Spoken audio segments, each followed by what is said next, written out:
वो नारी धन्यवाद की पात्र है। संपूर्ण विश्व में वो नारी सबसे ज्यादा धन्यवाद की पात्र होती है जो अपने पति से, अपने परिवार वालों से थोड़ी देर राम, कृष्ण और शिव की चर्चा करती है। वो धन्यवाद की पात्र।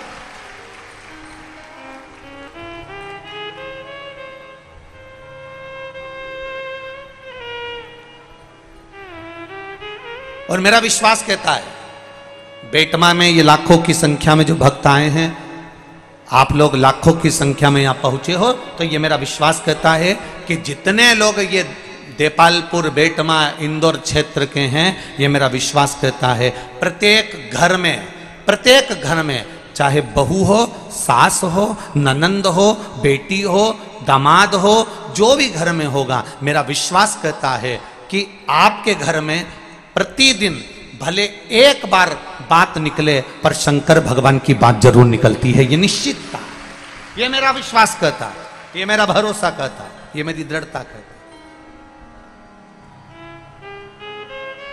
बोलो री जी सही है कि गलत है? आप रोज दिन भर बात मत करो, पर एक मिनट, एक क्षण, एक पल, एक घड़ी बात जरूर निकलती है।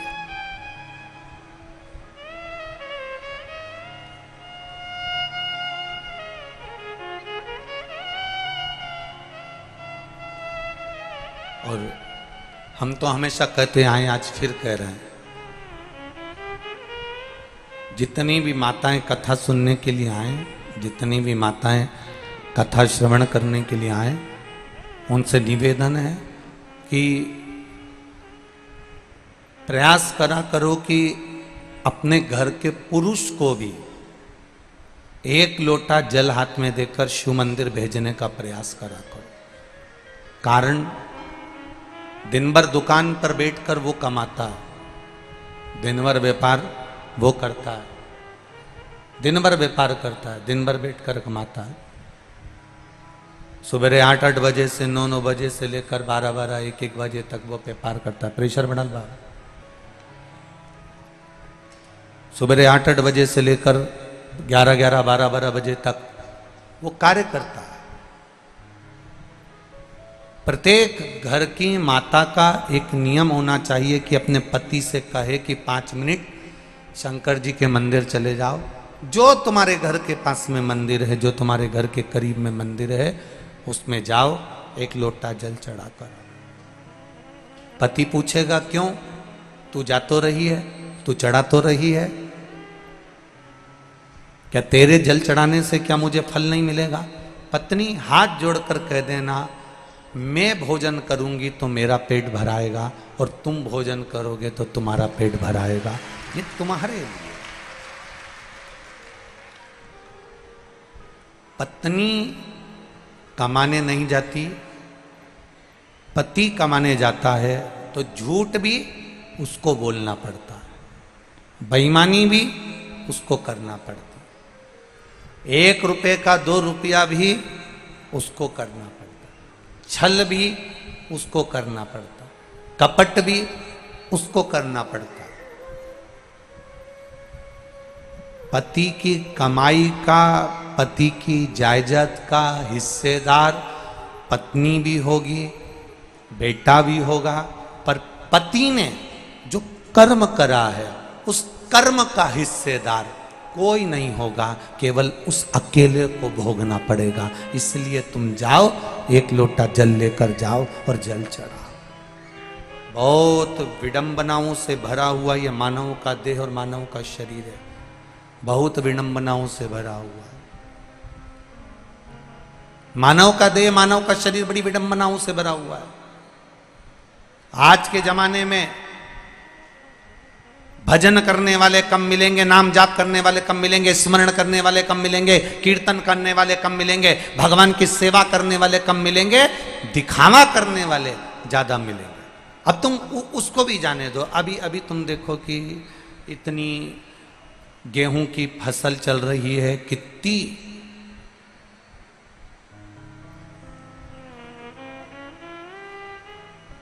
पहले के समय में ये गेहूं काटने की, चना काटने की मशीन नहीं होती थी।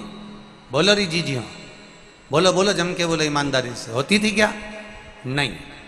पहले के समय में गेहूं काटने वाले मिल जाते थे, पहले के समय में चना काटने वाले मिल जाते थे। आज के जमाने में गेहूं काटने वाले, चना काटने वाले नहीं मिलते हैं, पर गला काटने वाले ढेर मिल जाते हैं। नहीं मिले, इनको ढूंढ ढूंढ के थक जाओ तो नहीं मिलेगा। गेहूं काटने वाला ढूंढो, मिलेगा क्या?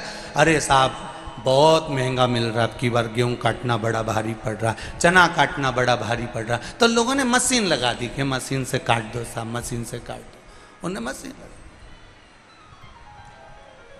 गेहूं चना काटने वाले कम मिलेंगे, पर लोगों का गला काटने वाले, अपशब्द कहने वाले, गाली देने वाले, आड़ा टेढ़ा कहने वाले, कोई चढ़ रहा है ऊपर की ओर उसका पांव खींचकर नीचे लाने वाले, उसको अपशब्दों पे अपशब्द कहने वाले, कोई उन्नति की ओर आगे बढ़ रहा है, कोई धर्म की ओर आगे बढ़ रहा है, कोई सनातन धर्म की ओर आगे बढ़ रहा है, कोई भगवत भजन की ओर आगे बढ़ रहा है।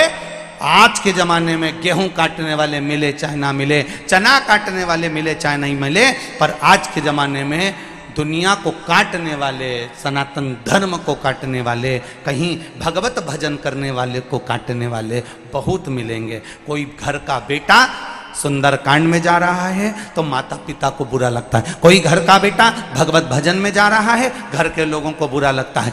घर का, अरे जाने दो, कई कई घरों में तो ये हालत है कि पति अगर रोज रामायण में चले जाए, पति रोज सुंदरकांड में चले जाए, पति अगर रोज भगवत भजन में चले जाए तो पत्नी का मुंह भगोना हो जाए। कहां गए थे? केवल सुंदरकांड सुंदरकांड सुंदरकांड, केवल रामायण रामायण रामायण, केवल शिवपुराण शिवपुराण शिवपुराण। तो बाबा जोगी बन जाओ ना। काय को आते हो रात को घर? क्यों आते हो इतनी रात को 2-2 बजे घर? और वही पति सुंदरकांड में नहीं जाए, रामायण में नहीं जाए, और जगदम्बा को घुमाने के लिए आइलैंड ले जाए, जगदम्बा को घुमाने, तो फिर पत्नी इतनी खुश, तुरंत सिर पे पल्लू मल्लू डाल के। अब समझ में आया कि उसको उसमें अब उसको सुख मिल रहा। भजन में जाने पर उसको सुख की अनुभूति नहीं हो रही है, रामायण में जाने पर उसको सुख की अनुभूति नहीं हो रही है, शिव महापुराण में जाने पर उसको सुख की अनुभूति नहीं हो रही है। ये हमारी सोच है कि ये रामायण में क्यों जा रहा है, ये भगवत भजन में क्यों जा रहा है, ये कीर्तन में क्यों जा रहा है, ये मंत्र जाप में क्यों जा रहा है। नियम बनाओ बेटमा की माताओं कि अपने घर के एक एक बच्चे को शंकर के मंदिर में भेजने की एक ललकता पैदा करना है कि जा शिव मंदिर में जाकर तू जल चढ़ा, शंकर के मंदिर में जा। अपने पति से एक बार दिन में 24 घंटे में एक बार शंकर की चर्चा करना है, राम की चर्चा करना है, कृष्ण की चर्चा करना है, भगवत भजन की चर्चा करना है। अपने घर में दादियों से निवेदन है, दिन भर बैठकर रोटी खाए, कांदा निपटाए और उसके बाद दांत खुरती जाए, उससे अच्छा है 2 मिनट बैठकर भगवत चर्चा करना है। क्यों करना है? क्योंकि यह भगवत चर्चा ही हमारे जीवन का एक सुख पा जाती है। जब कोई नहीं आता, दुख की घड़ी जब आती है, परिवार, नाते, रिश्ते, कुटुंब, कबीला, ये सब चले जाता है, दूर हट जाता है, तब उस जगह पर तुमने जो शंकर भगवान की कथा सुनी है, शिव मंदिर गए हो, शंकर भगवान की अर्चना करी है, शिव चर्चा करी है, तब उस जगह पर मेरा महादेव आकर खड़ा हो जाता है। फिर कोई नहीं, शिव हो।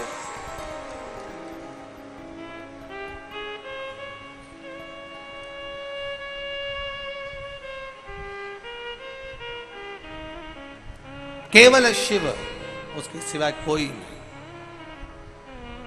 और अंत समय प्रभु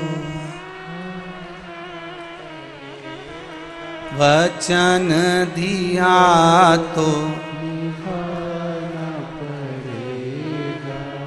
आए ना आए प्रभु कुटुंब कबीला, अंत समय प्रभु आना पड़ेगा, वचन दिया तो निभाना पड़ेगा। अंत में कोई नहीं आएगा, तब वो खड़ा मिलेगा। एक पत्र आया है, ये अंत समय का, देखिए, कोई नहीं आएगा तब वो आएगा।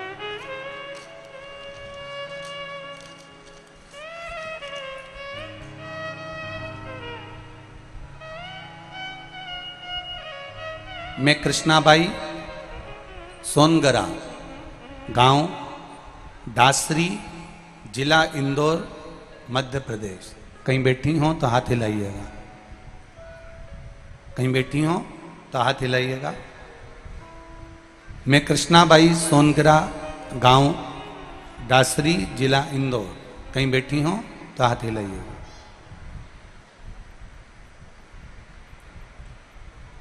भोले बाबा की महिमा का क्या बखान करूं गुरुजी। पत्र आप भी पढ़ा करो हमारे साथ में, टीवी पर चलता रहता है पत्र, उस पत्र को अवश्य पढ़ा करो। मैं कृष्णाबाई, सोनगरा, गांव डासरी, जिला इंदौर, मध्य प्रदेश, एमपी से हूं।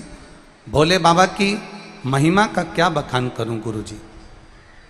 मेरा 13 महीने की बच्ची का अचानक पेट दर्द हुआ।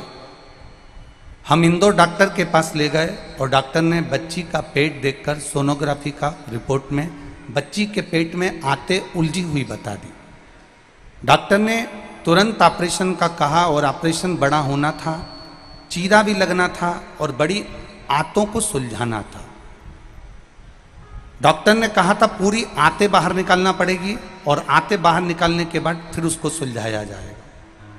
हम लोग बड़ी चिंता में पड़ गए। 13 महीने की बच्ची है, इसका इतना बड़ा ऑपरेशन करा देना और आंतों को बाहर निकलकर सुलझाना, ये तो बड़ा कठिन काम है। बाबा से प्रार्थना करी क्या करा जाए।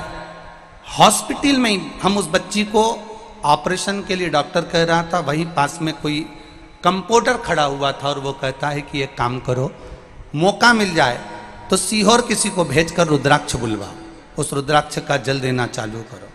हमने सीहोर रुद्राक्ष मंगवाया और रुद्राक्ष का जल पानी में गलाया, शिव जी को देना प्रारंभ करा।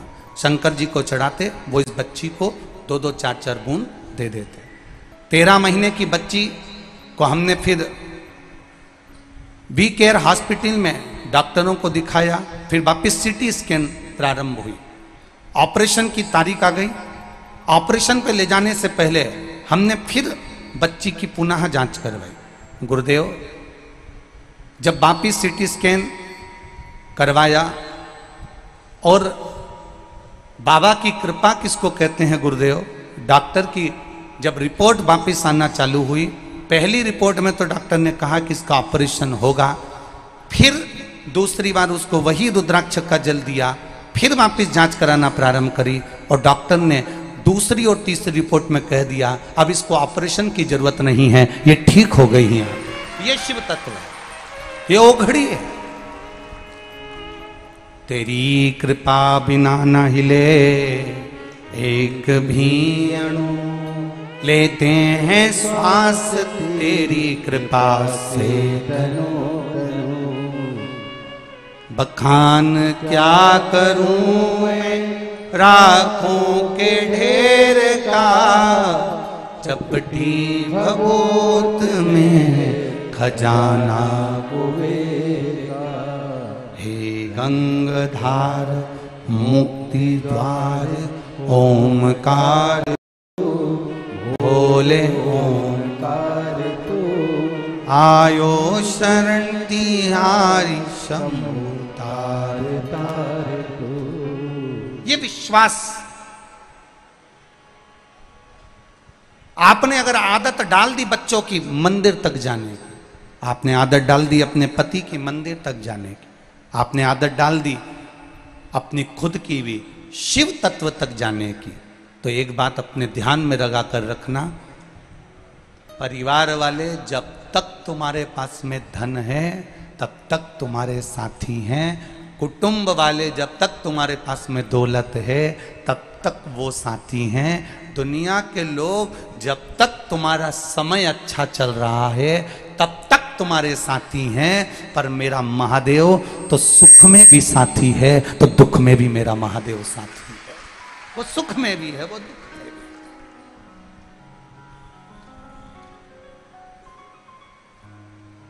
वो एक लाइन आप लोग गुनगुनाते रहते हो ना, जब कोई नहीं आता भोलेनाथ आता है, मेरे दुख के दिनों में वो बड़ा काम जब दुनिया का कोई ना आवे, सब तरह से जब हार जाओ, तब वो महादेव तुम्हारे साथ में है। ब्रह्मा, मेरे ब्रह्मदेव ब्रह्मलोक में रहते हैं, मेरे भगवान विष्णु बैकुंठ लोक में रहते हैं, पर मृत्यु लोक का अगर कोई देव है तो वो देव अधिदेव महादेव है, बैठा है। ब्रज भूमि में भगवान कृष्ण पधारे तो महादेव जी से निवेदन करा, मैं ब्रज में आ रहा हूं, क्या आप वहां नहीं आओगे? भगवान कहने लगे, आप चिंता मत करो, हर पल पल में शिव आपको ब्रज में मिलेंगे। कभी भूतेश्वर, कभी गोपेश्वर, कभी यमनेश्वर, कभी चकलेश्वर के रूप में ब्रज की भूमि में मेरे महादेव विराजमान हो गए।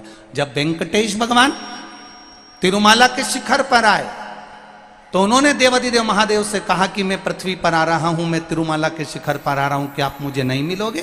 शंकर भगवान कहते हैं, आप तिरुमाला पर बैठना, मैं कपिलेश्वर के रूप में जमीन पर नीचे बैठकर तुम्हारी रक्षा करने वाला बैठा हूं। जब बद्रीनाथ आए, भगवान नारायण बद्रीश में पहुंचे तो कहा, मैं केदारेश्वर के रूप में विराजमान होऊंगा। भगवान कृष्ण कहते हैं, मैं द्वारका में जा रहा हूं, क्या आप वहां नहीं आओगे? भगवान कहते हैं, मैं नागेश्वर और सोमनाथ के रूप में विराजमान रहूंगा। ऐसा कोई स्थान, ऐसी कोई भूमि जहां मेरा देव अधिदेव महादेव है ही नहीं, जहां मेरा शिव ना हो, संपूर्ण जगह।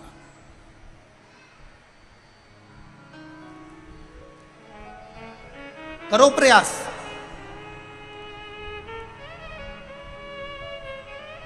जिंदगी में दुख आए ना, किसी के जाके मत आगे जाकर मत रोना, किसी के पास मत जाओ। जीवन में दुख आए, किसी के पास जाकर रोने की जरूरत नहीं है। पति ने कह दिया, सास ने कह दिया, ससुर ने कह दिया, बहू ने ये कह दिया, नातेदार ने कह दिया, रिश्तेदार ने ये कह दिया, किसी से मत कहो कि मेरे जीवन में ये दुख आन पड़ा। जब सारी दुनिया के लोग कष्ट देने लगे, तब विश्वास रखना कि वो बैठा है, अभी वो आएगा, आएगा। और मेरा महादेव मेरे दुख के घड़ी में, पल में, क्षण में मेरे सामने आएगा।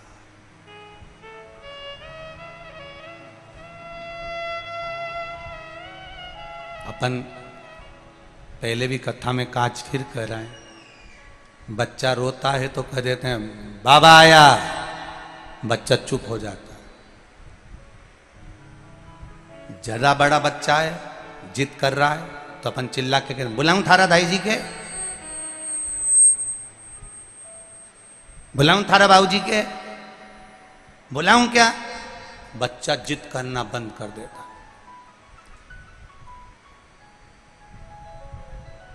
बुलाऊं क्या? बस बच्चे ने जिद करना बंद कर दिया। छोटा बच्चा रो रहा है तो कह दिया बाबा आ रहा है, बच्चा चुप हो गया। उसी तरह जब तुम्हारे जीवन में कहीं तकलीफ, दुख, कष्ट, रोग, बीमारी सामने आकर खड़ी हो जाए, तब कह देना अब भी आऊं, एक लोटा जल चढ़ा के मेरा बाबा मेरे साथ आएगा और मेरे दुख मिटा कर जाएगा। अभी आऊं, सारी समस्या का हल। जरा जम के बोलो, एक लोटा। अभी आऊं मैं सिंह जी के मंदिर से, अभी आई, 2 मिनट में मैं शंकर जी के मंदिर से दौड़ के, रुक तू, अभी आई।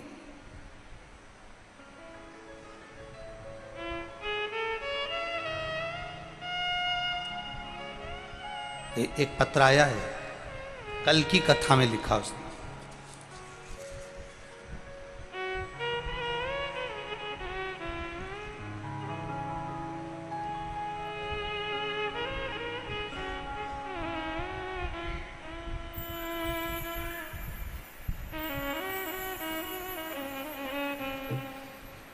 अंत समय प्रभु आना पड़ेगा, वचन दिया तो निभाना पड़ेगा।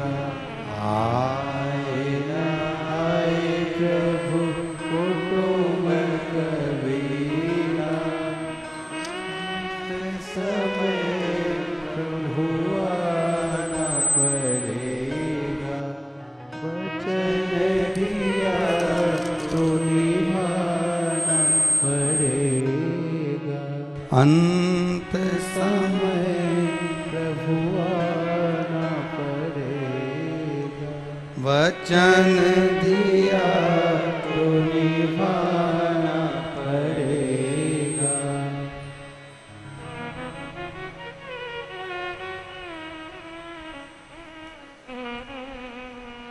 मैं उमा मकवाना, गांव बिजूर, जिला धार से हूं। कहीं बैठी हो तो हाथ हिलाइएगा। मैं उमा मकवाना, गांव बिजूर, जिला धार से हूं। मेरे बेटे को पत्थरी हो गई थी।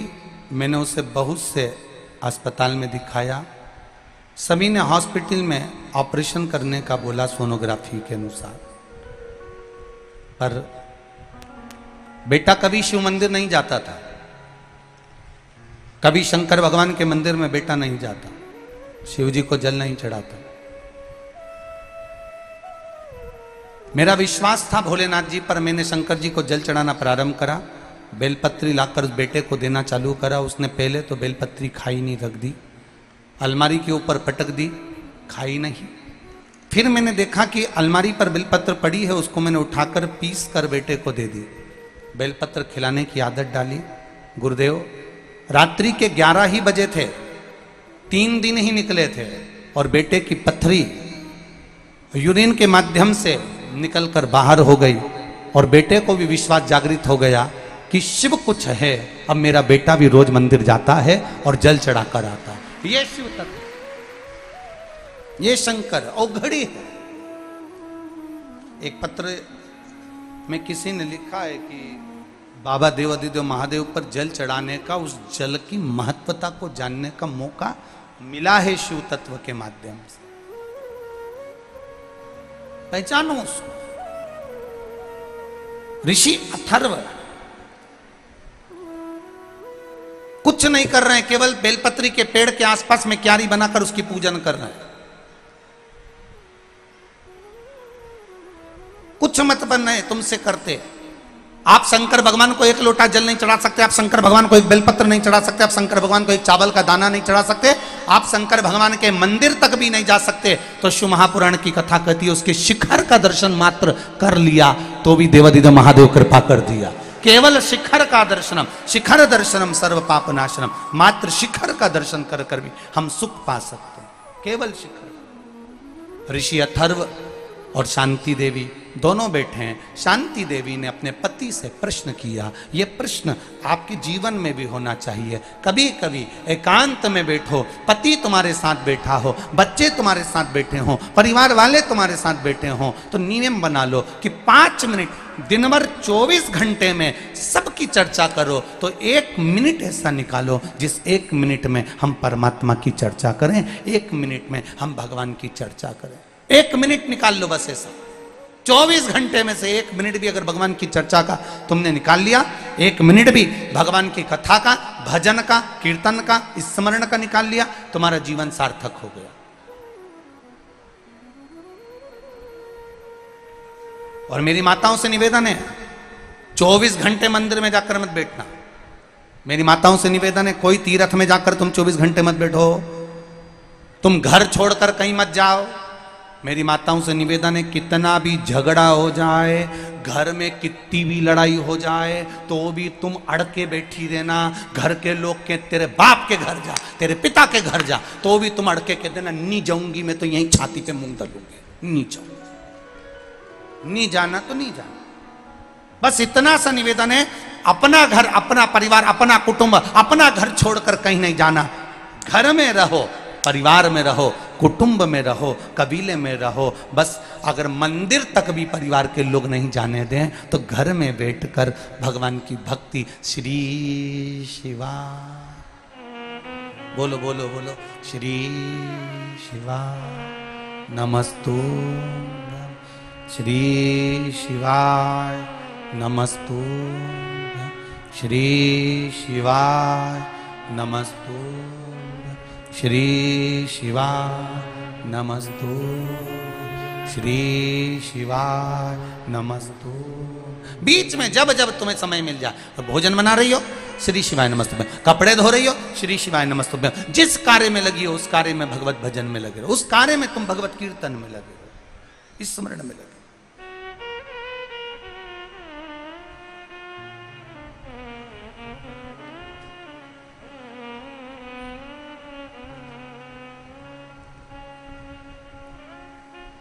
महाराज शांति देवी ने प्रश्न किया अपने पति से, स्वामी निवेदन एक, जिस बेलपत्री के वृक्ष की आप पूजन कर रहे हो, जिस बेलपत्री के वृक्ष की आप आराधना कर रहे हो, क्या इस बेलपत्री के वृक्ष में से क्या महादेव प्रकट हो सकते हैं? क्या बेलपत्री के वृक्ष में से गौरी शंकर प्रकट हो सकते हैं? ये केवल ऋषि अथर्व की पत्नी नहीं बोल रही है, ये अपने घर के बच्चे भी बोलते हैं। क्या करोगी मंदिर जाकर? क्या करोगी लोटा भर जल चढ़ाकर? क्या शंकर जी को जल चढ़ाने से ऐसा हो जाता है? क्या शिव जी पर रुद्राक्ष का जल चढ़ाने से वो अमृत तत्व प्राप्त कर लेता है? क्या शंकर भगवान को चावल चढ़ाने से ऐसा हो जाता है? क्या शिव जी को चंदन लगाने से ऐसा हो जाता है? हम उनसे निवेदन करेंगे कि किसी कोई तुमको ज्ञान दे कि ऐसा करने से ऐसा होता ही नहीं है, होता ही नहीं है, होता ही नहीं है, तो उसके हाथ जोड़कर कहना, भैया हम तुझसे ज्ञान लेने नहीं आए, हम तुझसे ये कहने नहीं आए कि तू मंदिर जा, हम तो केवल इतना कहना चाहते हैं, तू जो प्रश्न कर रहा है, क्या शिव जी पर बेलपत्र चढ़ाने से ऐसा होता है? क्या शंकर भगवान को धतूरा चढ़ाने से ऐसा होता है? क्या शंकर जी को चंदन चढ़ाने से ऐसा होता है? उसको एक बात कहना, तेरा प्रश्न का उत्तर तेरे पास है, तू 2 महीना लगातार देवाधिदेव महादेव के मंदिर जाके बता, शंकर जी का गुणगान गाकर बता, फिर मेरे सामने प्रश्न कर कर आना कि ये ऐसा हो सकता है क्या। पहले तू जा, प्रश्न मत करो, मंदिर तक जाओ, उसकी चौखट तक जाओ। राजा चंद्रसेन के सामने मंदिर की चौखट थी और राजा चंद्रसेन मंदिर की चौखट के सामने खड़ा रहता था, दूर से प्रणाम करता था राजा। क्यों? क्योंकि राजा को मालूम था मैं अंदर जाऊंगा तो ब्राह्मण देवता मुझे देखेंगे और सोचेंगे कि राजा आया है, राजा आया है तो ज्यादा दान चढ़ा के जाएगा। मैं मंदिर के अंदर जाऊंगा, ब्राह्मण जन को लगेगा कि राजा आया है तो थोड़ा ज्यादा चढ़ा कर जाएगा, ये मुझे अच्छा नहीं लगेगा, ये मुझे श्रेष्ठ नहीं लगेगा, इसलिए मैं मंदिर के अंदर भी नहीं जाता, राजा बाहर से निकल जाता है। मेरे को देखकर मंदिर में विराजमान किसी जीव के हृदय में कहीं लोभ जागृत ना हो जाए, मंदिर में भी। एक बात इस व्यासपीठ से कहना चाहेंगे, कभी मौका मिले जीवन में, जो लोग शिव जी के मंदिर जाते हैं, शंकर भगवान का गुणगान गाते हैं, जो शिव मंदिर में जाकर रोज दिया लगाते हैं, धूप बत्ती लगाते, अगरबत्ती लगाते, तो पूजन करते हैं, उनसे इतना सा निवेदन जरूर करूंगा कि किसी लोभवश हमें भगवान की आराधना नहीं करना। हमें तो आराधना करना है कि देवाधिदेव महादेव हमारे हैं और हम महादेव के, बस। बेटमा की कोई बहन ने एक पत्र लिखा था, वो पत्र कक्ष में रखा हुआ है। उस पत्र में बेटमा की बहन ने लिखा कि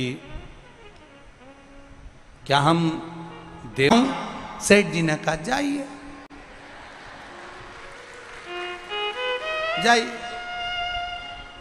इतने में सेठ जी ने पत्नी को उठाया, अरे उठ तो सरी, उठ जल्दी उठ। पत्नी उठ के बैठी, क्या हो गया? इतना सारा धन आ गया। गजब का पंडित जी था, कथा में ऐसा मंत्र दिया, एक दिन में सिद्ध हो गया। और ऐसा सिद्ध हुआ कि सारा धन मेरे चरणों में आ गया। पत्नी उठकर बोली, केवल झूठा मंत्र लेकर आ गए तो इतना धन मिल गया, अगर शिव पुराण का सही मंत्र लेकर आ जाते तो जिंदगी सार्थक हो जाती। एक झूठा मंत्र, केवल झूठा मंत्र। आते हैं लोग कथा में, शिव महापुराण सुनने के लिए आते हैं, कई लोग निंदा करने आते हैं, कई लोग ये देखने के लिए आते हैं कि कार्यक्रम कैसा चल रहा है, कई लोग ये सोचने के लिए आते हैं कि इसको बिगाड़ना कैसे, कई लोग ये सोचकर आते हैं कि इतनी भीड़ क्यों जुट रही है, कई लोग इस विचार में आते हैं कि आखिर हो क्या रहा है, आखिर शिव पुराण में ऐसा है क्या जो सियोर वाला महाराज चिल्ला चिल्ला के बाजता है और ये लाखों की संख्या में लोग पहुंच जाते हैं। कई लोग आते हैं, पर जिसने शिव तत्व को जान लिया उसका भी कल्याण हो गया, और जो शंकर की निंदा में, बुराई में, चुगली में लगा रहा उसका भी कल्याण हो गया, क्योंकि शिव तो निकल रहा था मुख से, भजन तो निकल रहा था मुख से, नाम जाप तो निकल रहा था मुख से। विचार करिए,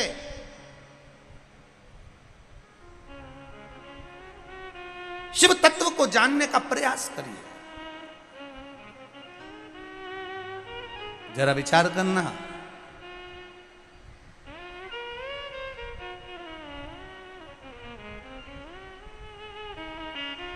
जब शिव तत्व को तुम जान जाते हो, शंकर भगवान को तुमने जान लिया, शिव महापुराण को तुमने पहचान लिया, औघड़ी दानी शंकर को जिसने जान लिया उसकी जिंदगी सार्थक। सार्थक।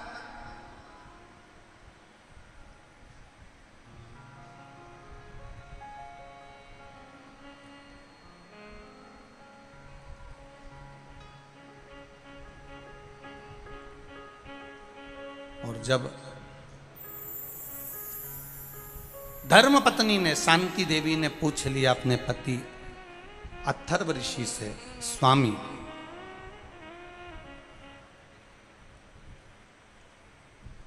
हे नाथ प्रभु, एक मन का संशय मिटा दीजिए।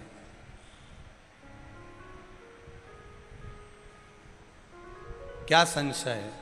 केवल इतना जानना है कि शिव से कोई संबंध, शिव से कोई रिश्ता, ना ना ना, जन्म लिया पृथ्वी पर उससे संबंध बना हुआ, उससे रिश्ता बना हुआ,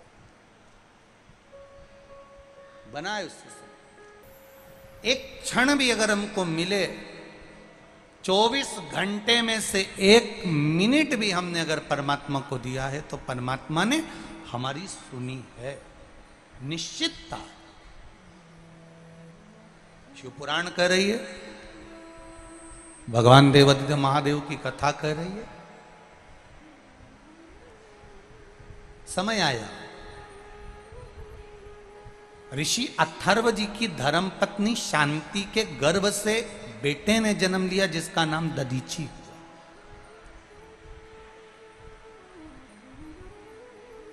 दधीची कौन? जिसने संपूर्ण जीवन में केवल जनमानस के कल्याण का कार्य किया, संपूर्ण विश्व में परमार्थ का कार्य किया, परमार्थ। अभी आपको कथा में कहा था, दुनिया में बहुत बड़े बड़े दानी होंगे पर दधीची ऋषि ऐसा कोई दानी नहीं होगा। कई लोग कहते हैं ब्राह्मण, साधु, गुरु, संत, सन्यासी, तपस्वी, साधक, उपासक, कई लोग कहते हैं ये ब्राह्मण, ये साधु, ये सन्यासी केवल लेना जानते हैं, देना नहीं जानते। कई लोग ठिठोली उड़ाने के लिए, हंसी उड़ाने के लिए कह देते हैं कि ब्राह्मण, साधु, गुरु केवल लेना जानते हैं, देना नहीं जानते। पर शिव महापुराण की कथा कहती है कि संतों में भी संत और ऋषियों में भी ऋषि और ब्राह्मणों में भी ब्राह्मण, दधीची ऋषि ऐसे थे कि उनके बराबर दुनिया में कोई दान नहीं कर पाया जिसने अपनी हड्डियों का दान तक दे दिया,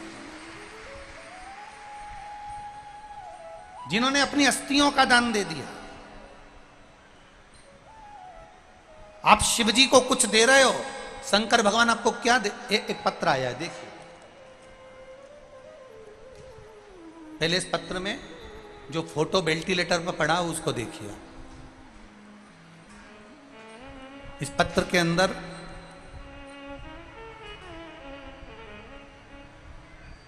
मैं गीता गोड़, ग्राम बालोदा, टाकुन, सावेर इंदौर से आई हूँ। कहीं बैठी हो तो हाथ हिलाइएगा। आप ही हैं? दोनों हाथ ऐसे हिला दो एक बार। गीता गोड़, ग्राम बालोदा, टाकुन। एक बार वापिस हाथ हिला दो ऐसा। मैं सावेर इंदौर से आई हूँ। पहले फोटो देखिए, एलईडी पर भी फोटो चल रहे होंगे और आस्था चैनल पर भी फोटो चल रहे होंगे।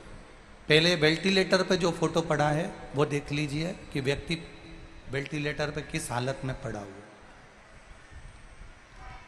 इन्होंने पत्र में लिखा, मेरे बाबा महाकाल की कृपा क्या होती है गुरुजी, ऐसी बड़ी कृपा जिंदगी में कभी नहीं देखी।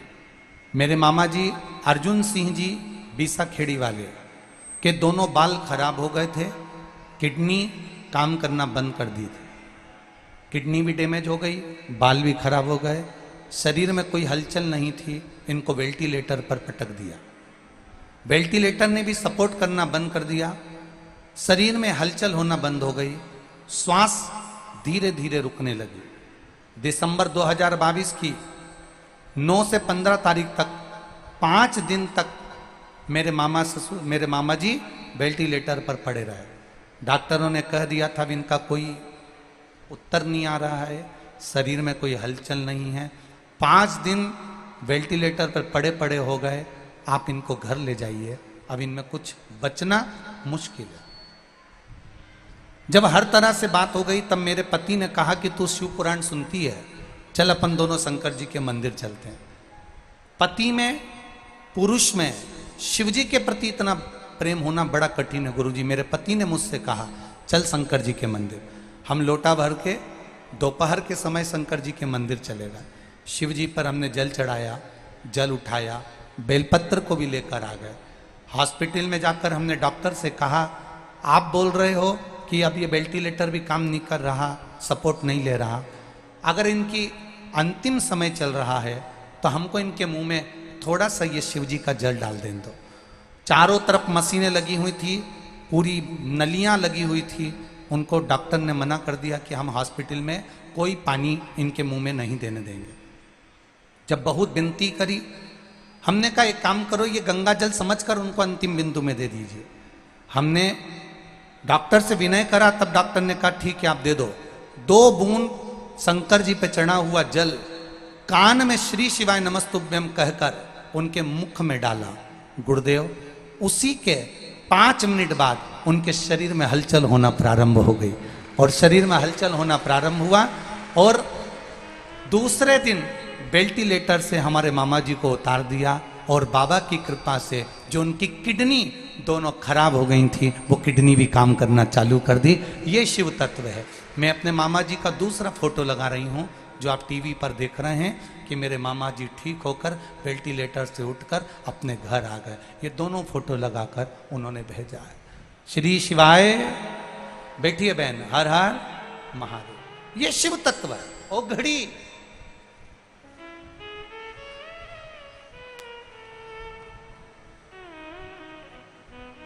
फिर निवेदन करूंगा कि बेटमा की पावन धरा पर विधायक श्री विशाल जी पटेल, श्री जगदीश जी पटेल इस पावन शिव महापुराण की कथा को करवाए हैं।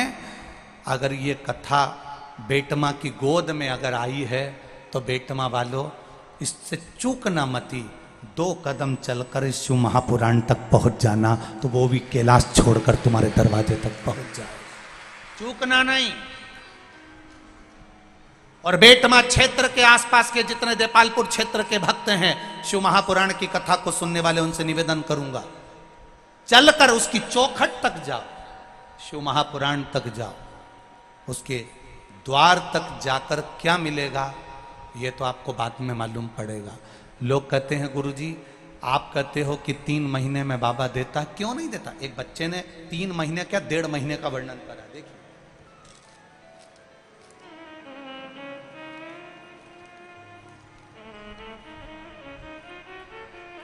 मैं अभिषेक परमार, निवासी बेटमा, इंदौर, मध्य प्रदेश।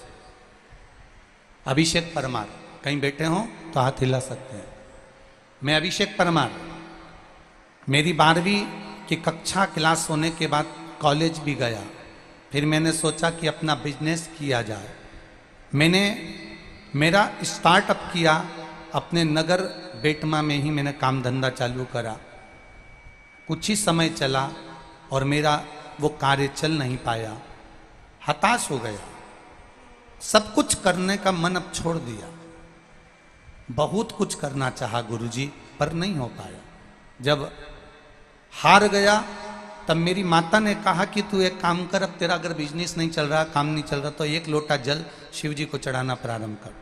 मैं रोज अपनी माता के कहने पर एक लोटा जल चढ़ाना प्रारंभ कर दिया। जिसके पास जाता था वो मुझे धुतकार कर भगा देता था। जहां जहां जाता था वहां से लोग मुझे धक्कन मार कर भगा देते थे। पर जब से शिव जी को जल चढ़ाया, मेरे काम ने ऐसी उन्नति पकड़ ली गुरुदेव, जो धुतकारते थे आज वो मुझे गले से लगाते हैं। ऐसा मेरा महादेव है, ऐसा मेरा शिव तत्व है, ये मेरा शंकर, ये मेरा उघड़ी है। नहीं आए कोई,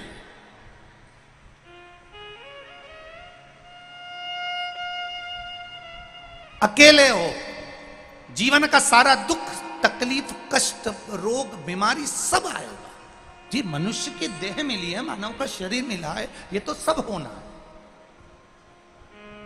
पर जब सब छोड़कर चले जाएं, तब आखिरी में शमशान में भी जब सब छोड़कर चले जाते हैं, तब मेरा महादेव अकेला रहता है आपके साथ, कोई नहीं रहता। उसी तरह अंत समय में भी आपके सुख और दुख में भी मेरा महादेव रहता है। देवी शांति देवी के गर्भ से दधीची ऋषि का जन्म हो गया। दधीची ऋषि जिनको पिता अथर्व ऋषि ने केवल शंकर भगवान की आराधना करना सिखा दिया, केवल शिव की आराधना। दधीची ऋषि के माता पिता ने दधीची ऋषि को शिव मंदिर में जाना सिखाया, शंकर की आराधना करना सिखाया। जितने लोग आस्था चैनल पर कथा सुन रहे हैं, फेसबुक यूट्यूब पर कथा सुन रहे हैं, जितने देव बेटमा की पावन धरा पर कथा सुन रहे हैं, आप हो तब तक अपने घर के बच्चों को भी शंकर के मंदिर जाना सिखा दो, क्योंकि तुम्हारे जाने के बाद महादेव उनका हाथ पकड़ लेगा और उनको पार लगा देगा। कई लोग कहते हैं हमारी माता चली गई कोरोना में, कोई कहता है हमारा पिता चले गया कोरोना में, कोई कहता है एक्सीडेंट में चले गया, अब हमारा कौन बचा है? कौन है हमारा? कौन? और एक ना एक दिन सबको जाना है। अपने बच्चों को सिखाओ, दो पत्थर आपस में बात कर रहे हैं, नदी में पड़े हुए, नदी के तट पर पड़े हुए दो पत्थर आपस में बात कर रहे हैं। दो पत्थर, एक पत्थर दूसरे पत्थर को देख रहा है। एक पत्थर बड़ा चिकना सा, गोल मटोल सा, एकदम चिकना, एकदम सुंदर, चमकदार, बड़ा सुंदर।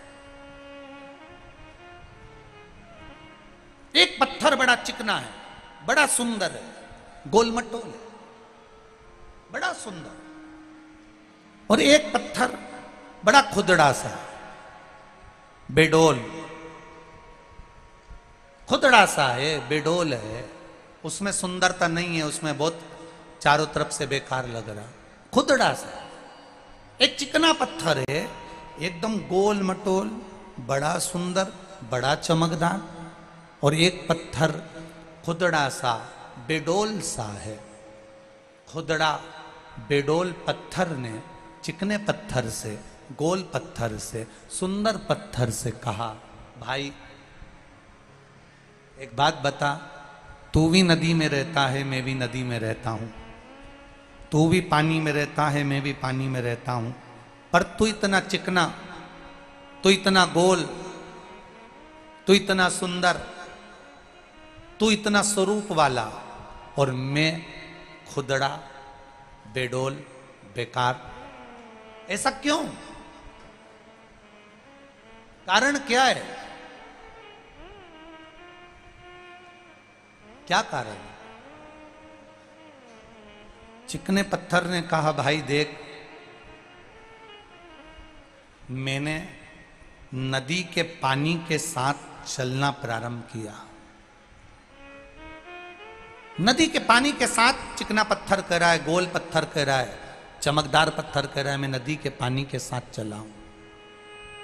बहुत दुनिया के थपेड़े मुझे पड़े हैं, पानी ने मुझे बहुत थपेड़े दिए, बहुत गहराई में रहा, लुढ़कता रहा, लुढ़कता रहा, चलता रहा, चलता रहा, और कहीं गिरा, पड़ा, पानी ने मुझे काटा, बहुत बहुत संघर्ष मैंने किया, तब जाकर मैं ये चिकना, गोल, सुंदर, चमकदार हो पाया हूं।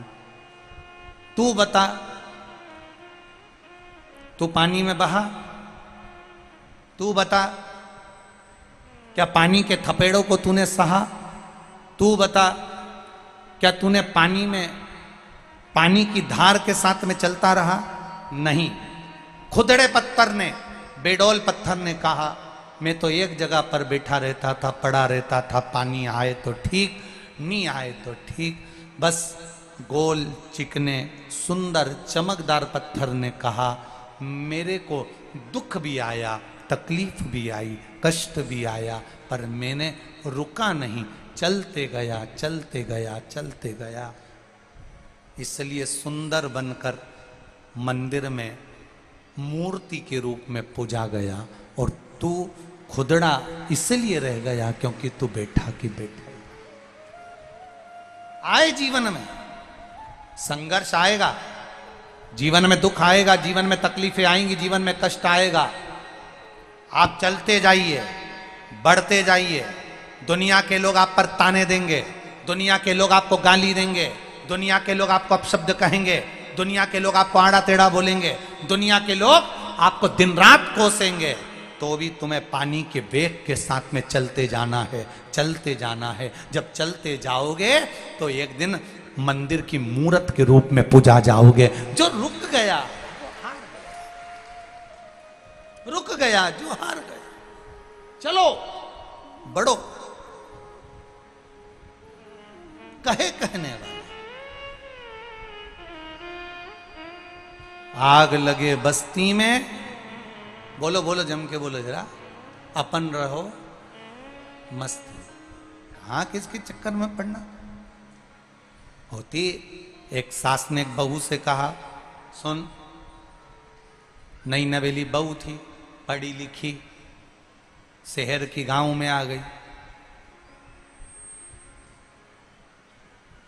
अब शहर की बहू गांव में आई तो कहा कि बेटा तू पढ़ी लिखी है, तुझे मक्खन बिलोना आता है? हाँ मम्मी आता है। मशीन लगा दो, मशीन से बिलो। ठीक है, मैं तेरे लिए एक मशीन खरीद के ला दूंगी मक्खन की, पर अभी तो तू हाथ से बिलो लेगी ना बेटा? हाँ मम्मी। कैसे बिलोते हैं? सास बैठ गई, मटकी सामने रखकर ऐसे रस्सी से बिलोने लगी। बहू को भी दिखा दिया, देख इसमें ऐसे ऐसे बिलोना है और छाछ को ऐसे बिलोती रहना। हाँ मम्मी।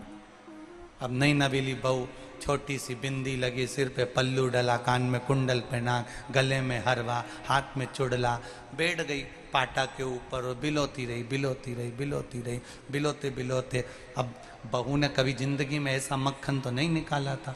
उसकी मम्मी मशीन लगा देती थी, शहर में मक्खन निकाल लेती। अब इसने जो मक्खन निकला तो मटकी के अंदर जो देखा कि मक्खन आया, प्रसन्न हो गई कि जिंदगी में पहली बार तो मक्खन निकाला और इतनी जल्दी आ गया, तो बड़ी खुश हुई। हवाई लगा दी सासू को, सासू माँ, सासू माँ। हाँ बेटा, मक्खन आ गया। जो बोली मक्खन आ गया, सास गुस्से में लाल, झड़झड़ाती हुई आई, सिर पे पल्लू लेके एक दिया धर के। कल की आई, ससुर का नाम लेती है। अब इसको क्या मालूम था कि मेरे ससुर का नाम मक्खन है। कल की आई, ससुर का नाम लेती है। आगे से नाम लिए तो जीवान खींच दूंगी मैं, सोच के रखना। जी माँ, गलती हो गई, क्षमा कर दीजिए। अब 3 दिन बाद फिर सासू ने कहा, जा छाछ रखी बिलो लो, जो बिलो ने फिर बैठी, फिर मत खा। अब चक्कर में पड़ी, क्या बोलूं। थोड़ी देर बाद आवाज लिखा कर बोली, सासू माँ, ओ सासू माँ। सासू बोली, क्या है? ससुर जी हंडी में आ गए। अब बोले तो बोले क्या, अब ये बोले कि मक्खन आ गया तो फिर थप्पड़ पड़े, तो इससे अच्छा बोल दिया ससुरा हंडी में पड़ा है। हंडी में पड़ा हो जाता है कभी कभी, सोच में, विचार में, दृष्टि में एक कहीं ना कहीं क्रम तत्व की अनुभूति हो जाए।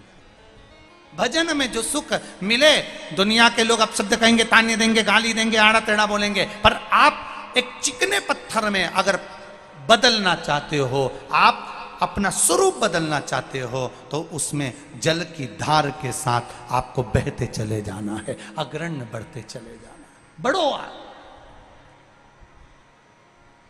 भजन कीर्तन सत्संग स्मरण करते चलो।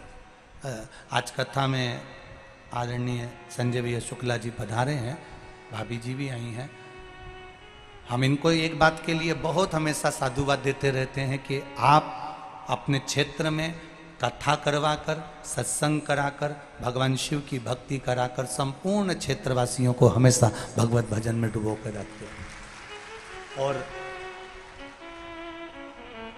आज विशाल भैया पटेल को हम भी इस बात के लिए साधुवाद देंगे कि अगर ये शिव महापुराण की कथा संपूर्ण क्षेत्रवासियों के कल्याणार्थ और एक आनंद की अनुभूति कराने वाली है, जो बेटमा की इस पावन धरा पर सिद्धेश्वर बाबा की कृपा से हो रही है, ये शिव तत्व है। करो भजन, करो कीर्तन, करो मंत्र जाप, और भजन भोले बाबा का करते रहोगे तो संसार सागर से तरते रहोगे। दधीचि ऋषि का जन्म, दधीचि ऋषि की उत्पत्ति, दधीचि ऋषि का जन्म हुआ। माता पिता ने समझा दिया कि शंकर जी की आराधना करना है, शिव तत्व को जानना है, एक लोटा जल लेकर भगवान देवादिदेव महादेव के पास पहुंचना है, शंकर का गुणगान करना है।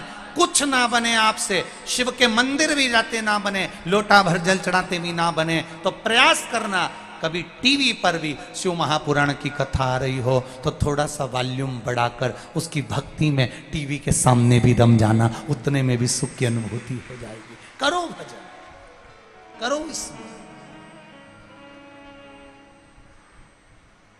भक्ति।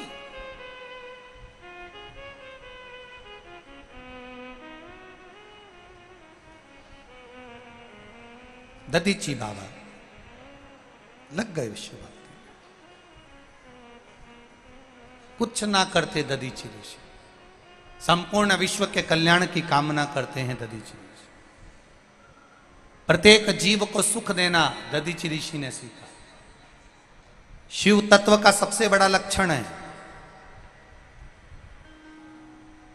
मंदिर में दिया लगाओ ना लगाओ, मंदिर में अगरबत्ती जलाओ ना जलाओ, भगवान के मंदिर में पुष्प चढ़ाओ ना चढ़ाओ।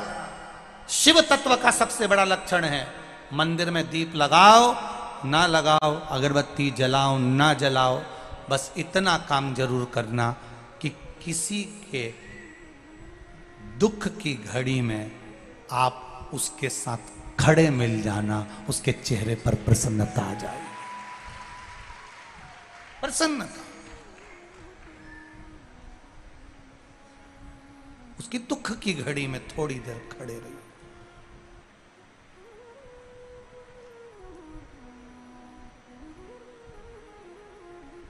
आया, दुख आया है, चले जाएगा, वापिस सुख भी आ जाएगा, पर आप उसकी दुख की घड़ी में अगर 2 क्षण खड़े हो गए ना, तो वो जिंदगी भर नहीं भूल पाएगा, जिंदगी भर नहीं भूल सकता, जिंदगी भर। आप खड़े होइए उसकी दुख की घड़ी,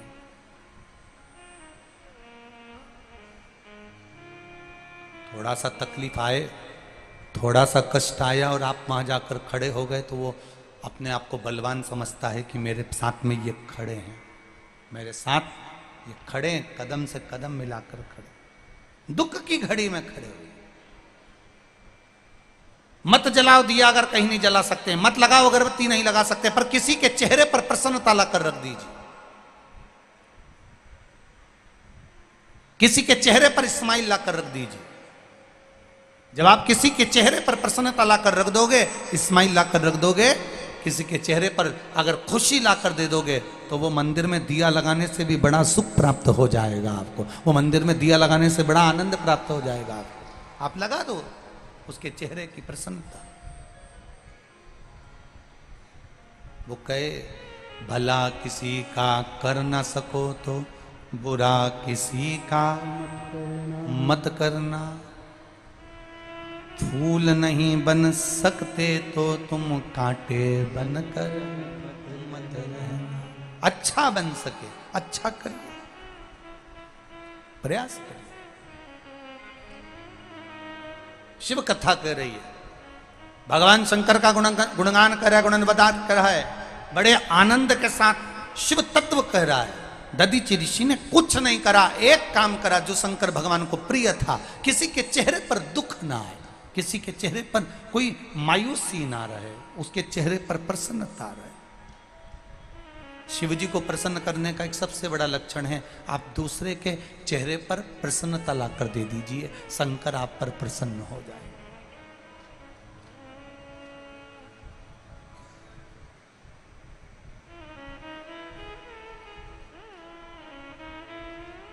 बहुत विचित्र संसार है, बहुत विचित्र संसार। आज के जमाने में प्रत्येक व्यक्ति किसी न किसी के पाँव को खींचने में लगा हुआ है, बस खींचने वाला पाँव खींचता रहे।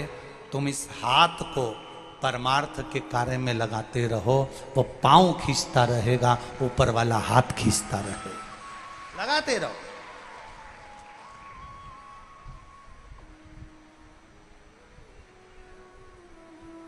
मेरे भोले तेरा सहारा है, मेरी नैया का तू किनारा है। आप लगे रहो सत्कर्म की ओर, आप लगे रहो भजन की ओर। दधीचि ऋषि कर रहे हैं भजन, भगवान शिव की भक्ति में लगे हुए हैं, परमार्थ कार्य में लगे हुए हैं, स्मरण में लगे हुए हैं, संकीर्तन में लगे हुए हैं, मंत्र जाप में लगे हुए हैं। तप करते करते करते करते करते करते दधीचि बाबा आनंद सुख को पाते पाते समय आया और दधीचि ऋषि जो शिव तत्व को पाने के लिए कर रहे थे, वो परमार्थ के कार्य के साथ में कर रहे थे। परमार्थ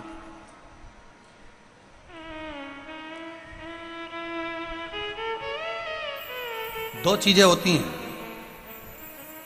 एक व्यक्ति भजन करता है तो भगवान के लिए करता है, और दूसरा व्यक्ति ऐसा होता है जो भजन करता है तो दिखावे के लिए करता है। शंकर भगवान के मंदिर में जब भी जाना एक लोटा जल चढ़ाने के लिए, तुम ये मत सोच कर जाना कि मुझे कौन देख रहा है, मुझे कौन देख रहा है, ये सोचकर जल चढ़ाने नहीं जाना।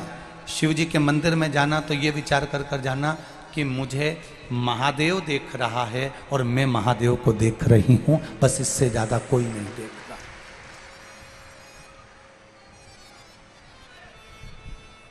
हमारे भीतर महादेव समाहित हो जाए। आप में से कितने लोग हैं जो घर जाते जाते शंकर भगवान की बात करते करते जाते होंगे? जरा बोलिए, जरा हाथ उठाओ। हैं? घर जा रहे हो, रख लो, जाते जाते भी शिव जी की चर्चा करते जा रहा। आज महाराज जी ने कथा में ये कहा था, आज शंकर जी ने कथा में ये कहा था, आज शिव जी की कथा में हमने ये सुना था। क्यों? जो तुमने खाया, जो तुमने खाया है, जो तुम्हारे अंदर गया है, जो तुम्हारे भीतर गया है, उसकी डकार आना चाहिए। तुमने अगर रोटी खाई तो रोटी की डकार आएगी, तुमने छाछ पी, छाछ की डकार आएगी, तुमने अगर पिज्जा खाया, पिज्जा की डकार आएगी। तुमने बर्गर खाया, बर्गर की डकार आएगी। तुमने दही की लस्सी पी, लस्सी की डकार आएगी। तुमने जो खाया डकार वो आना चाहिए। तुमने यहां बैठकर भगवान शंकर का गुणगान गाया तो तुम्हें डकार भी शिव तत्व की आना चाहिए। तुम्हें भजन का एक स्वरूप तुम्हारे सम्मुख में प्रकट होना चाहिए। झूठ बोलने वाला व्यक्ति हमेशा झूठ की डकार लेता रहता है, उसके हर पल झूठ बोले, हर घड़ी। एक सास से एक बार कहीं कथा करने गए थे तो हमने एक बूढ़ी अम्मा से पूछ लिया, क्यों तुम कथा में आ रही हो, तुम्हारी 4-4 बहुएं कथा में नहीं आ रही? कहे गुरुजी बच्चों की पेपर चल रहे हैं ना, इसलिए बहुओं को फुर्सत नहीं मिल रही। हमने कहा ठीक है। हम दूसरी जगह मिलने के लिए गए तो वहां पर बैठे तो उनकी बहू मिल गई। बहू से पूछा, क्यों बेटा तू कथा में नहीं आ रही? कि मम्मी हमेशा मना कर देती तू कथा में मत जा। अब बताओ, झूठ बोली डोकरी, पकड़ाई में आ गई बहू के मुख से। क्यों ना? झूठ बोलने वाले को झूठ की डकार आएगी, सत्य बोलने वाले को सत्य की डकार आएगी, राम बोलने वाले को राम की अर्थात जिस भजन में तुम लगे हो, शंकर की भक्ति में लगे हो, शंकर के स्मरण में लगे हो, शंकर के गुणगान में लगे हो, तो वो बार बार उपज कर तुम्हारे भीतर से बाहर प्रकट होगा। तुमने शिव पुराण सुनी, तुम्हारे कानों से अंदर चली गई, तुमने पी ली शिव पुराण को, अंदर उतार लिया, तो बात बात में जैसे ही किसी को तकलीफ हुई तुमने कह दिया शंकर जी के मंदिर चली जा, एक लोटा जल चढ़ा दे, डकार निकल के बाहर, शिव तत्व निकल के बाहर, जा शंकर के मंदिर जा। किसी के यहां दुख आया, निकल कर बा, एक पत्र आया देखो,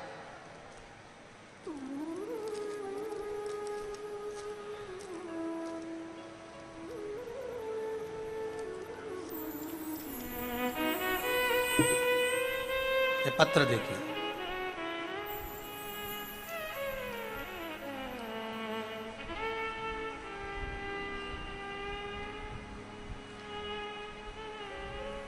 शिवजी राम चौहान, गवली पलासिया महू, जिला इंदौर मध्य प्रदेश से। कहीं बैठे हो तो हाथ हिलाइएगा। शिवजी राम चौहान, गवली पलासिया महू, जिला इंदौर। कहीं बैठे हो तो हाथ हिलाइएगा। कहीं बैठे हो। गुरुजी, मेरी छोटी लड़की जिसके घर में 3 लड़कियों ने जन्म लिया, बच्चेदानी की एक ट्यूब उसकी फट गई, बेकार हो गई। डॉक्टरों ने कह दिया कि अब इसको एक भी संतान नहीं होगी और इसको संतान का सुख अब नहीं रहेगा।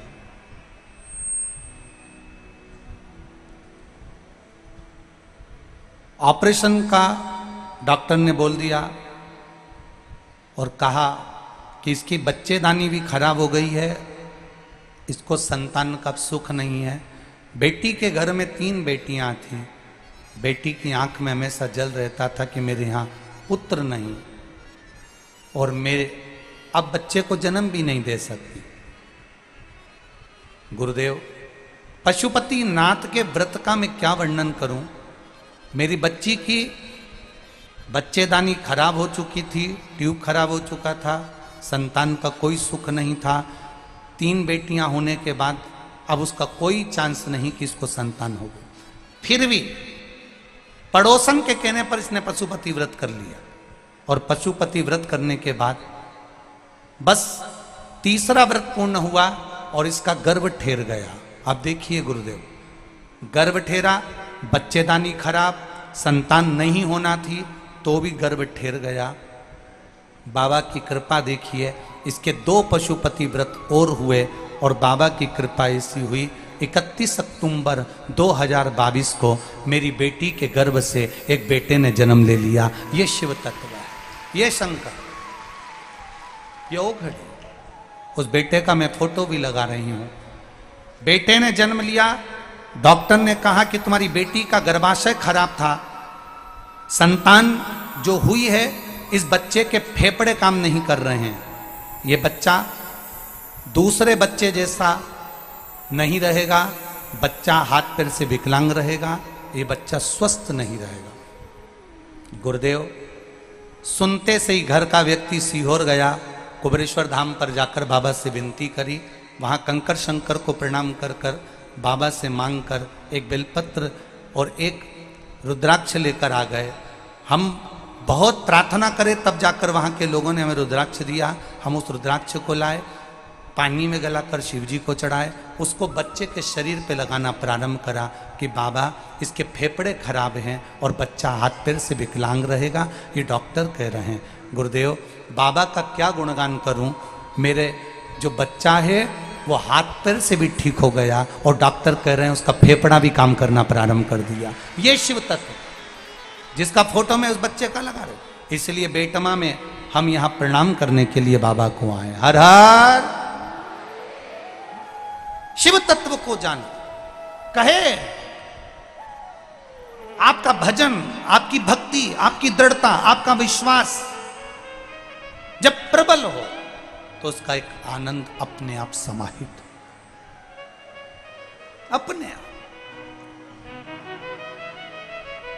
शिव महापुराण की कथा कहती, दधीचि ऋषि ने अपने भजन के बल को बढ़ाया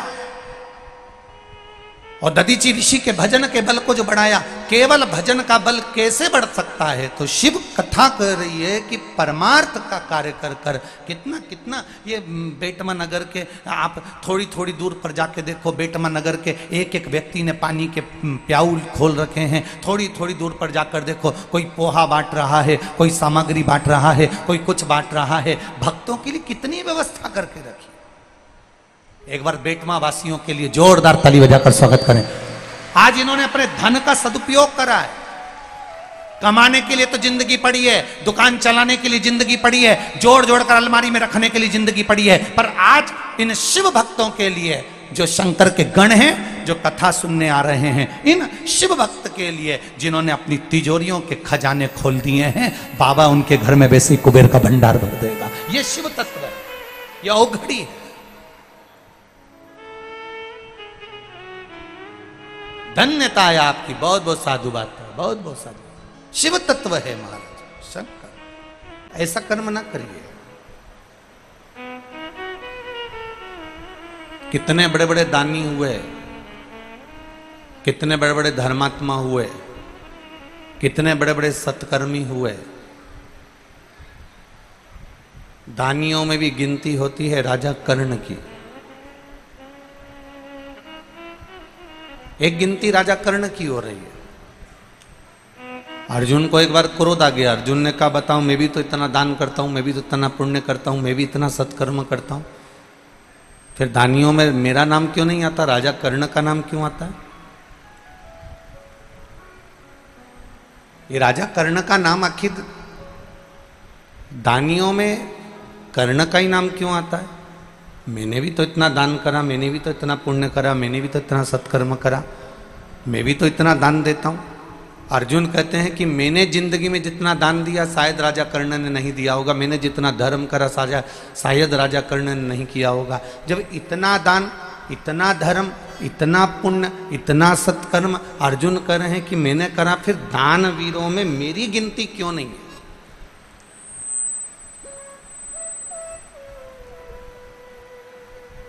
कोई जरूरी नहीं है कि आप गाय को रोटी दान दे रहे हो तो तुम्हारी दान वीरों में गिनती होगी।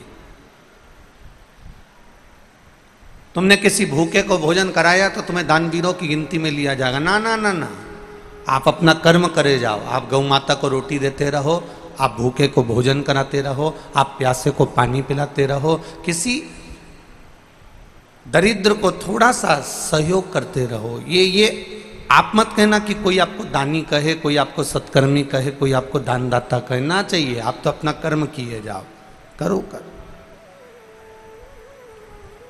राजा कर्ण, दानवीरों में उनकी गिनती है। अर्जुन को बड़ा बुरा लग रहा है, अर्जुन को ये अंदर से कछोट रहा है कि मेरा नाम दानवीरों में क्यों नहीं है। तब भगवान कृष्ण ने एक लीला रची। भगवान कृष्ण ने एक पर्वत पर बहुत सारा सोना रख दिया, इतना सोने का पर्वत बना दिया, इतना सोने का पर्वत बना दिया, और अर्जुन से कहा अर्जुन ये इतना सारा सोना है, सबको, प्रत्येक गांव के लोगों को बुलाओ और ये सोना दान देते जाओ। अर्जुन ने सारे नगर में डोंडी पिटवा दी कि मेरे पास में सोना दान करना है, आइए और सोना लेकर जाइए। अब सोना लेकर जाओ, सोना लेकर जाओ। सारे नगर में सूचना कर दी कि सोना लेकर जाइए। पूरे नगर में सूचना। गांव के लोग सोना लेने आ रहे हैं, तगाड़ी लेकर आ रहे हैं, बोरी लेकर आ रहे हैं, बारदान लेकर आ रहे हैं, बैग लेकर आ रहे हैं, झोला लेकर आ रहे हैं। खड़े होते हैं। अर्जुन पूछता है तुम्हें कितना चाहिए, तुम्हें क्यों चाहिए। अर्जुन पूछ पूछ कर सोना दे रहा, तोल तोल कर सोना दे रहा। अर्जुन ने सोना दान करना प्रारंभ करा। दान करते करते करते करते अर्जुन थक गया। जब अर्जुन थक गया तो अर्जुन ने कहा प्रभु अब मैं तो दान करते करते थक गया। भगवान ने कहा तो राजा कर्ण को बुला लूं मैं दान करने के लिए। अर्जुन ने कहा उसको बुला लो। अब राजा कर्ण को बुलाया। भगवान कृष्ण ने कर्ण से कहा कर्ण ये सोने का पहाड़ है, सोने का पर्वत है, इसमें सोना ही सोना भरा है, सारे गांव के लोगों को तुम्हें दान देना है। अब राजा कर्ण ने कहा ठीक है प्रभु। राजा कर्ण ने सारे नगर में डोंडी पिटवा दी कि मुझे सोना दान करना है। सब गांव के लोग आ गए और आते से राजा कर्ण ने कहा कि ये सोना पर्वत का पूरा पड़ा हुआ है, जिसको जितना लगे उतना लेकर चले जाओ। और कर्ण ने वहां हाथ जोड़कर बैठ गया। गांव के लोग सोना लेकर जाने लगे। भगवान कृष्ण ने अर्जुन से कहा अर्जुन देख राजा कर्ण में और तुझ में ये अंतर है कि दूसरे का सोना दान करने को मिल रहा है तो भी तू पूछ पूछ के दान कर रहा है, और राजा कर्ण हाथ जोड़कर बैठकर कह देता है तुम्हारी मर्जी पड़े उतना लेकर चले जाओ।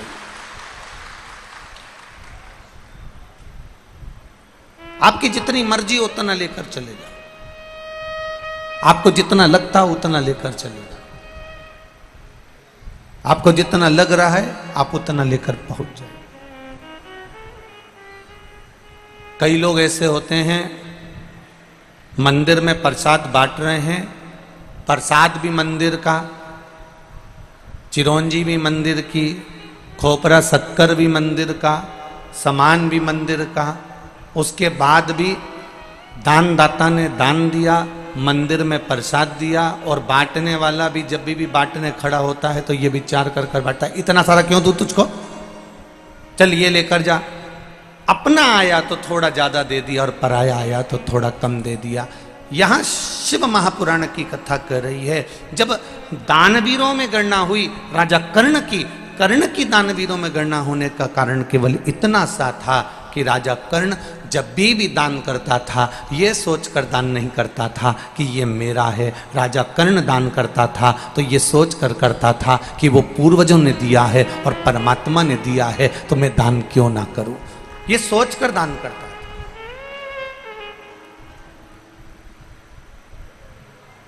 जिस दिन घर की बहुएं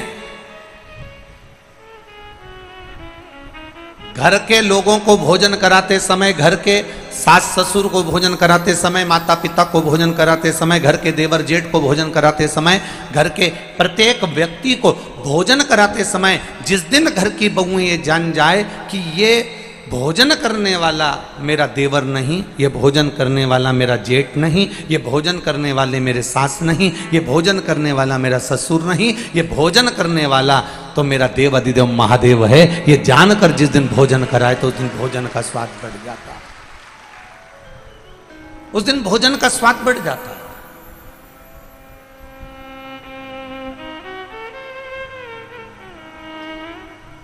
जरा विचार करिए, पहले के नियम को जरा उठाकर देखिएगा, थोड़े से पहले के नियम को उठाइए।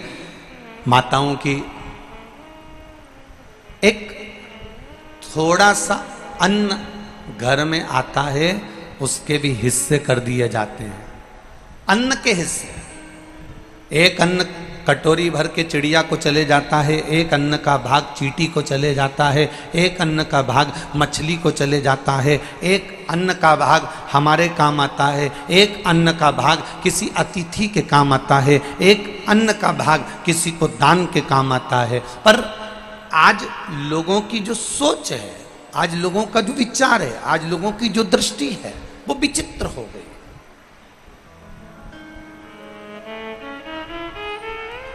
वो स्वयं के लिए ढूंढ रहा है, वो स्वयं के लिए पाना चाहता है।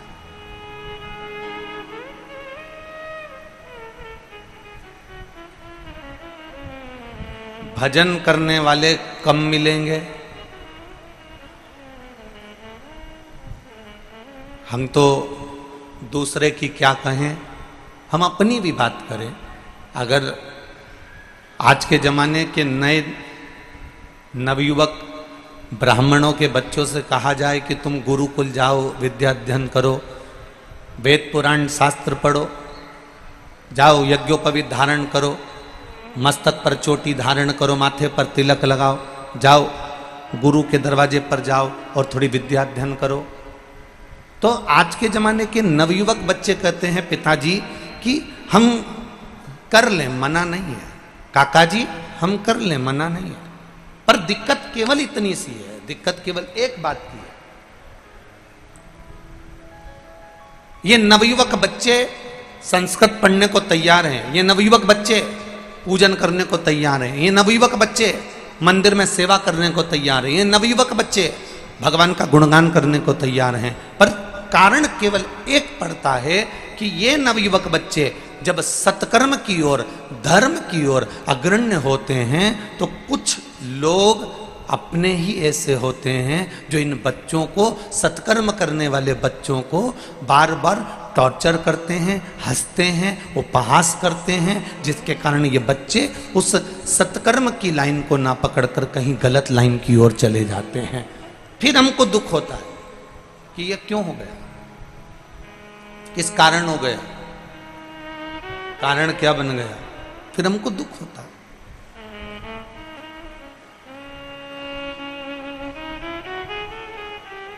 राजा कर्ण दानवीर है, राजा हरिश्चंद्र दानवीर हैं, पर शिव महापुराण की कथा कह रही है कि इन दानवीरों की लिस्ट में एक दानवीर बड़ा विचित्र है, जिसकी बराबरी दुनिया का कोई दानवीर नहीं कर सका।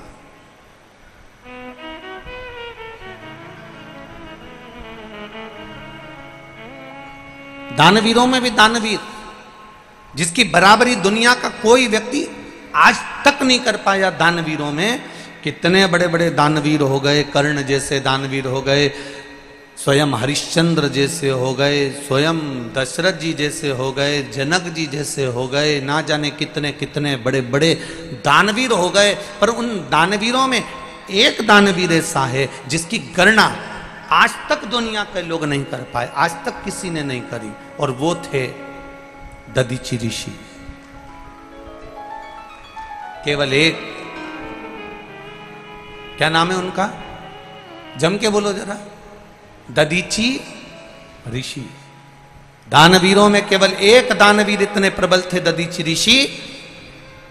दुनिया के लोगों ने जो दान दिया दिया, दुनिया के लोगों ने जो धन दिया दिया, दुनिया के लोगों ने जो वस्त्र दिया दिया, दुनिया के लोगों ने जो आभूषण दिया दिया, पर दधीचि ऋषि एक ऐसे दानवीर थे जिनके सामने सारे देवता आकर खड़े हुए हैं और जो हाथ जोड़कर कह रहे हैं कि वत्रासुर का अंत करना है और आपके शरीर की हड्डियां चाहिए, शरीर की अस्थियां चाहिए।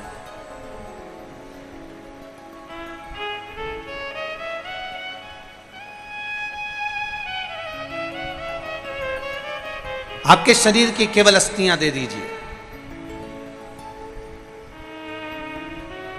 इंद्र को भी संकोच हो रहा था दधीचि ऋषि से अस्थियां मांगने में। इंद्र को भी संकोच हो रहा था दधीचि ऋषि से उनकी हड्डियां मांगने में। क्यों? क्योंकि दधीचि ऋषि के जो पिता थे अथर्वा, दधीचि ऋषि के पिता ऋषि अथर्वा और दधीचि ऋषि की माता शांति देवी, जो कि शिव भक्ति में लगे रहते थे। इनकी शिव भक्ति करने का तरीका अलग था।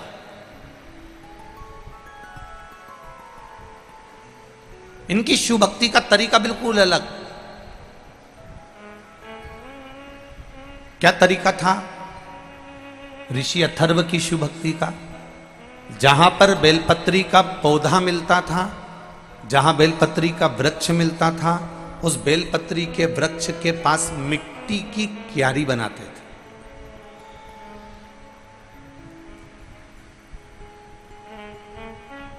और मिट्टी की क्यारी बनाकर आप लोगों ने देखा होगा, कभी कभी आप लोगों ने भी ऐसा करा होगा कि जो पौधा होता है, पौधे के आसपास थोड़ी थोड़ी सी मिट्टी इकट्ठी करके चारों तरफ से उसकी क्यारी बना लेते हो, चारों तरफ से उसकी क्यारी बना लेते हो। पर ऋषि अथर्व का एक नियम था कि जो ये, जैसे आप समझिएगा, जैसे ये थोड़ा सा माला आप लोगों ने ऐसी रखी और बीच में पौधा है और वो पौधा यहाँ पर है और उसके आसपास में मिट्टी चारों तरफ से लगाई, बीच में थोड़ी जगह छोड़ दी जलाधारी जैसी। पर ऋषि अथर्व, दधीचि ऋषि के पिता, पौधे को रखकर, ये पौधा है और इसके आसपास में जो क्यारी बनाते थे वो क्यारी पूरी चारों तरफ से पैक नहीं करते थे।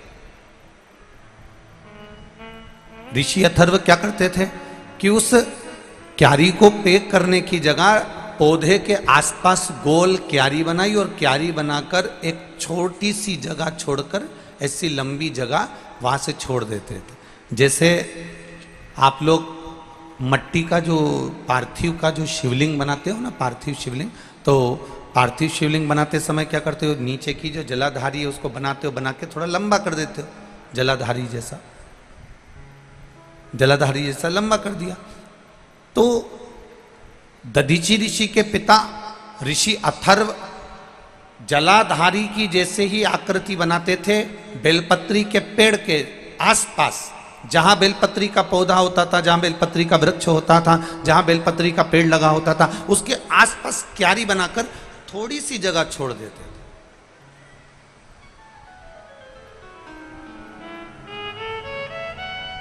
और वो थोड़ी सी जगह छोड़कर ऋषि अथर्व उसी को, बेलपत्री के पौधे को ही शंकर और पार्वती मानकर बेलपत्री के पौधे की ही अर्चना करते थे, उन्हीं का भजन करते, उन्हीं का स्मरण करते, उन्हीं का। अभी परसों की कथा में आप लोगों से कहा था, स्मरण होगा आप लोगों को, कि बन सके जिंदगी में तो एक बेलपत्री के पौधे को बड़ा करो, उसको लगाओ, उसकी पूजन करो। अब इसको आप समझ लेना जरा, दधीचि ऋषि के पिता ऋषि अथर्व की कथा को थोड़ा सा ध्यान में उतारिएगा। और जिसने अपनी जिंदगी में एक बार अगर ऋषि अथर्व की कथा को समझ लिया, समझ लो उसको शिव भक्ति का एक आनंद सुख प्राप्त हो गया।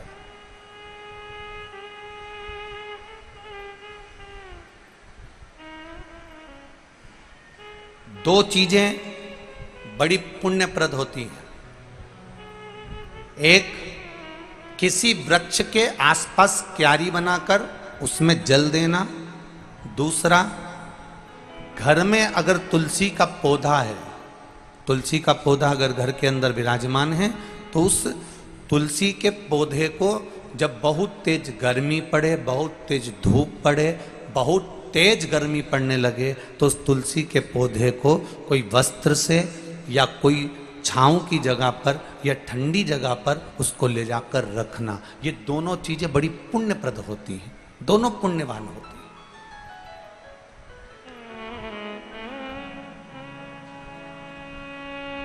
दोनों पुण्यता है।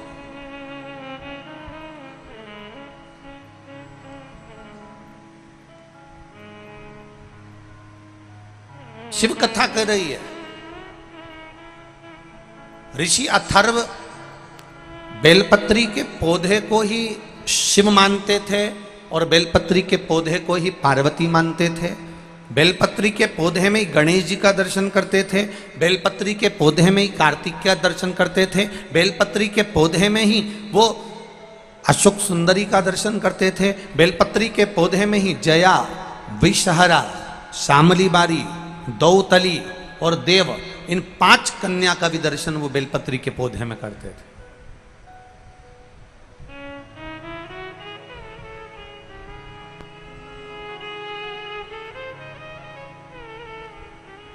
जिस बेलपत्री के पौधे में,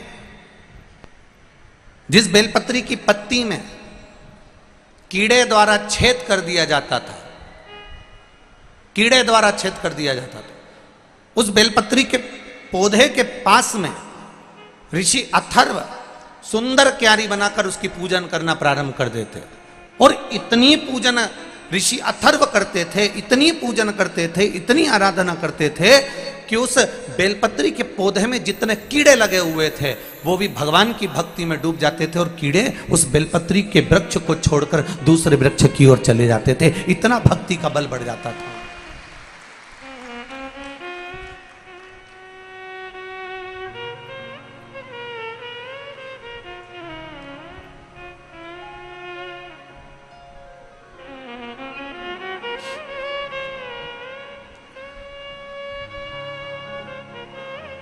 जरा समझिएगा इस बेलपत्री की पत्ती का।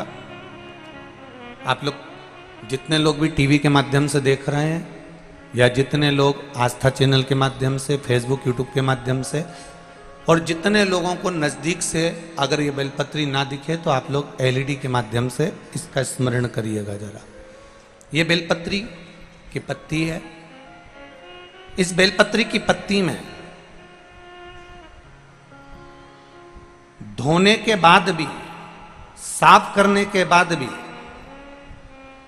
अगर बेलपत्री की पत्ती में कहीं चक्र रह जाता है, या बेलपत्री की पत्ती में नीचे गदा रह जाती है, डूठ रह जाता है, और वो डूठ वाली, वो चक्र वाली बेलपत्र यदि हम समर्पित करते हैं तो उसका पुण्यता हमारे खाते में नहीं आता।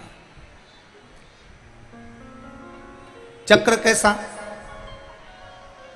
और गदा कैसी, डूठ कैसा। बेलपत्री की पौधे की डंडी में से बेलपत्री तोड़ी तो नीचे डूठ रह जाता, देखा है ना माताओं? जम के बोलो जरा, देखा है सबने?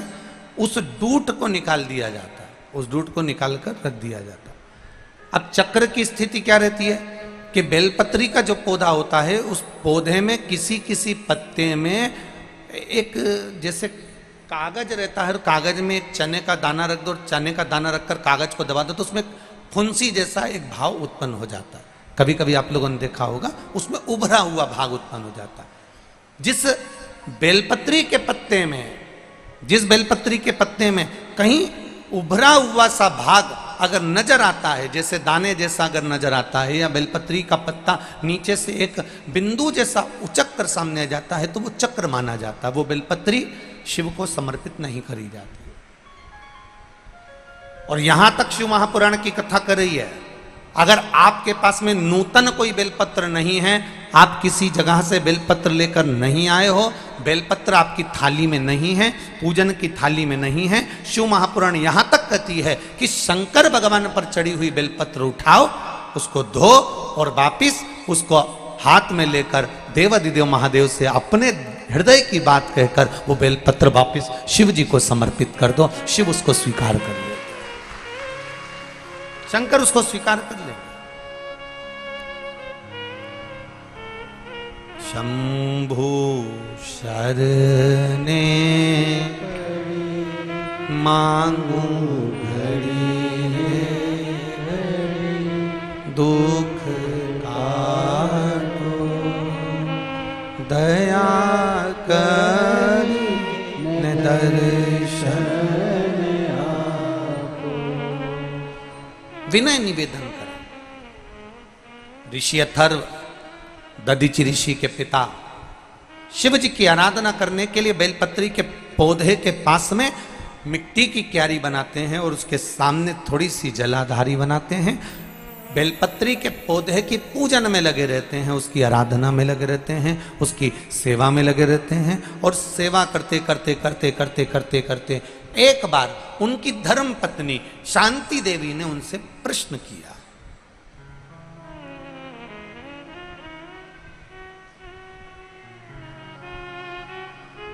कितनी सुंदर बात। पत्नी पति से बात भी कर रही है तो शंकर भगवान की कर रही है, और एक आज की पत्नी पति से थोड़ी देर भी अगर बात होती है तो केवल सामान लाने की ही होती है। तुम वहां से आ रहे हो तो मैंने पीको पे साड़ी दी है, उठा के लिया। तुम अगर वहां से आ रहे हो तो सब्जी मंडी से आधा किलो गिलकी लिया।